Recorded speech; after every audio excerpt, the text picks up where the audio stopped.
Well, hi there everyone, and welcome to my channel, or welcome back. Today's recipe is for a meal in a jar. This one is for a chicken pot pie, including the flaky tender crust. This is based on my recipe for chicken pot pie soup that I already have up on my channel. I'll link that below. And it combines it with the pie crust recipe that I have up on my channel already. It's a shelf-stable, just add water pie crust recipe. It is fantastic. I will link that as well. My chicken pot pie soup recipe is basically my mom's chicken pot pie recipe, but turned into a soup. So this is the way I like it. This is the way she made it, but you can customize it to your liking. You can change the vegetables or whatever. Let me go back in time and show you how I made that pie crust in a jar. I'm starting with a food processor. I'm adding a cup of flour. By the way, this is half a recipe from what I have up on my channel. This is a half recipe for just one pie crust. So to that I add some salt. If you're using table salt, cut that amount in half. The Thrive Life scrambled egg mix will add structure to your crust without making it tough. It's the perfect addition for shelf-stable pie crust. The butter powder will give this flavor. I love the flavor of butter, but there is not enough fat in butter powder to make a flaky pie crust. So the fat will come later in the form of lard, or some people like to use shortening. I prefer to use lard. I grew up using lard. Also, you do not have to have a food processor to do this. I find it to be a lot easier with a food processor, but you could do the same thing with a bowl and a fork and just some time and effort. So at the end, your pie crust mix needs to look kind of like sand or wet sand. That is what you can store in a jar on your shelf, and it should be good for 3 or 4 months. If your lard is really fresh, it can last a little bit longer, but not too long because fat will go rancid on you, so just be aware of that. All right, moving on to the chicken pot pie filling.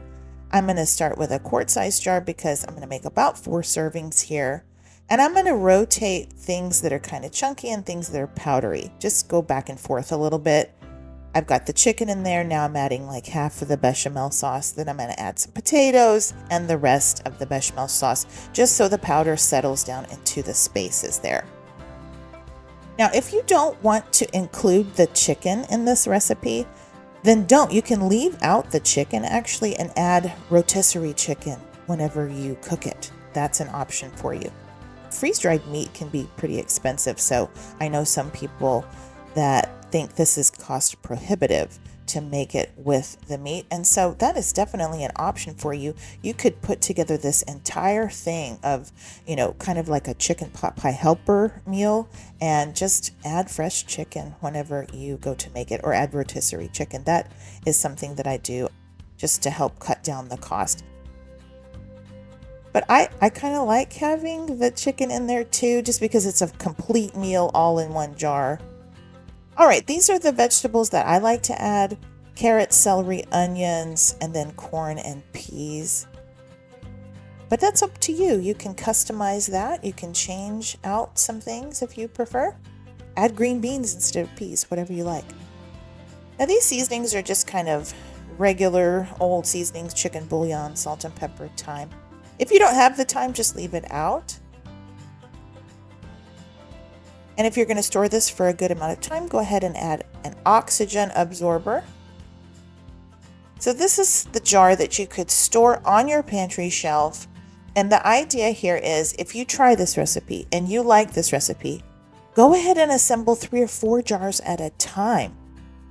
It doesn't take any more time to assemble 3 or 4 than it does to assemble 1, really.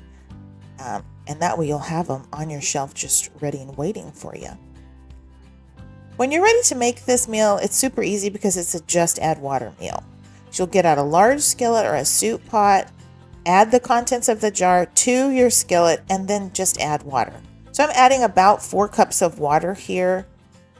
If you see the amount of sauce at the end of this recipe and you think, that's not saucy enough for me, then add some more water at the beginning. You could add 4.5 or 5 cups of water even to have more sauce at the end, and that would be just fine.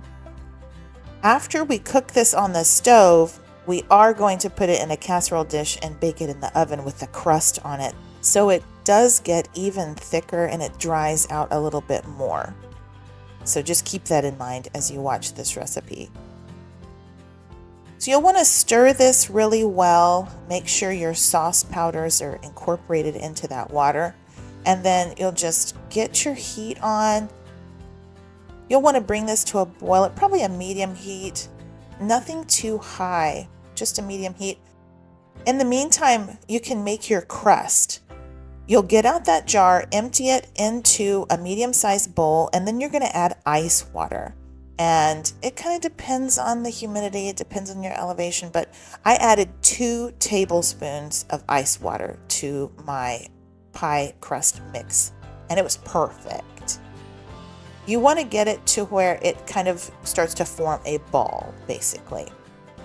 And then you'll just turn that ball out onto a floured surface. The point of the flour is just so it's not sticking. You don't want your pie crust to stick.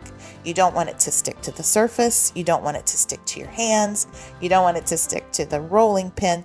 That's why you flour things. It just helps create a barrier so it doesn't stick. And don't be intimidated by pie crust. I know I used to be. A lot of people are intimidated by pie crust, but really just give it a try. Get your hands in there and you'll figure out, hey, this is kind of like playing with Play-Doh and it's kind of fun. And the worst thing that could happen is, it doesn't turn out perfectly, but that's fine. I mean, this is homemade food. It's supposed to be rustic. So if you'll notice, I just keep picking it up, flipping it over, and all I'm doing is I'm just trying to make sure that it's not sticking. So I'm going to pick it up again and turn it. I'm going to roll it and I'm going to pick it up again.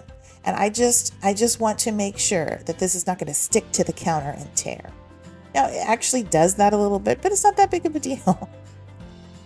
Now, I decided once I rolled it out to the shape that I wanted it to be, which is kind of an oblong shape for my casserole dish, that I would just roll that thing right up onto the rolling pin and stick it in the refrigerator. They say pie crust bakes up really nice and flaky if it stays pretty cold. That way when it hits the hot oven, it just puffs up and it creates those flaky layers. So I stuck it in the refrigerator in between 2 pitchers.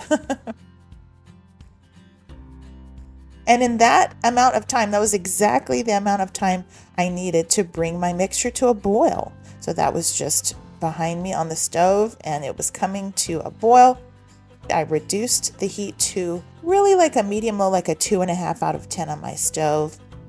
And you're going to need to simmer that for about 15 minutes. And you want that chicken, the potatoes, the carrots to get nice and tender. And now's a good time to preheat your oven to 400 degrees. It'll take a little bit of time for that to happen. So this is a great time to preheat that oven. That way it's ready and waiting for you. And every once in a while, just come along and give that a stir so it doesn't stick. Now, this is optional, but I like to do it. I decided I want to add some cream to my pot pie filling. Now, like I said, that's optional. You do not have to do it. And when I say optional, I mean it is completely optional. It is good without it, okay? But I like the additional creaminess. I just decided, I wanted a little creamier today. So you can add water. You could add milk. You could add instant milk, Thrive Life instant milk if you want a little bit more sauce. It's up to you, but I think it's really good with a little added creaminess there. And then I gave it a taste. Not only was I checking for seasonings, but I was also checking just to make sure the carrots and the potatoes and the chicken were tender. And they were. And so then I poured that mixture into my prepared pan. Now, I got that stoneware from Goodwill. That's a Pampered Chef pan. And I thought, I'm going to try it out. And it's actually probably a little bit too big for this casserole or for this pot pie because it just made like a really thin layer of filling at the bottom. You could choose to put this in a smaller casserole dish. This is probably an 8x10 casserole dish, but you could put this in something a little smaller or something round, and so that your filling is a little bit deeper. Okay, I got so excited that I cut my vent holes and I forgot to make my egg wash. I went ahead and got the scrambled egg mix, and that's probably a teaspoon of mix and a tablespoon of water. But something that's going to be really nice and thin because you want to brush it on the top of the crust. And this is just going to help with browning. It makes it really pretty. But also, I think it helps make the top of your crust really nice and crispy. So I do recommend this if you have some scrambled egg mix. Then go ahead. It's just so convenient to be able to take a teaspoon of mix and make an egg wash. So this is what you will put into your 400-degree preheated oven, and I cooked that for exactly 20 minutes. And this is what it looks like straight out of the oven. Isn't that gorgeous? It's nice and browned, and I just wanted to take a minute and show you the beautiful crust. Guys, I'm not tooting my own horn here. It's just this pie crust recipe is the best one out there on the internet as far as shelf-stable, just add water pie crust. I experimented, I tried dozens of recipes. This is the best one. You will get great results every time. If you don't make anything else, make the pie crust. I mean, just look at how flaky that is. So you can go ahead and serve it up at this point in time. Now see the filling that I was talking about earlier? There's not a lot of cream sauce in that filling that's left. It's a little on the dry side, actually, even for me. I like things a little creamier. So I would suggest you either add some more water to start with, or put it in a smaller dish to create a thicker layer of filling. That will help. But either way, it is absolutely delicious. This was so good. And isn't that just a lovely chicken pot pie, guys? And I'm telling you, the taste is so good. You would be proud to serve this to company. But also, you could crank this out on a Thursday night because it takes about 45 minutes start to finish to make chicken pot pie. If you already have your pot pie mix and your crust mix in a jar, if those are ready and waiting for you on your pantry shelf, then you can have a fresh homemade chicken pot pie in about 45 minutes, and it's so good. Oh, and I meant to mention this earlier, but if you don't have that Thrive Life bechamel sauce that I call for in this recipe, I've got you covered. I've got a copycat recipe up on my channel right now.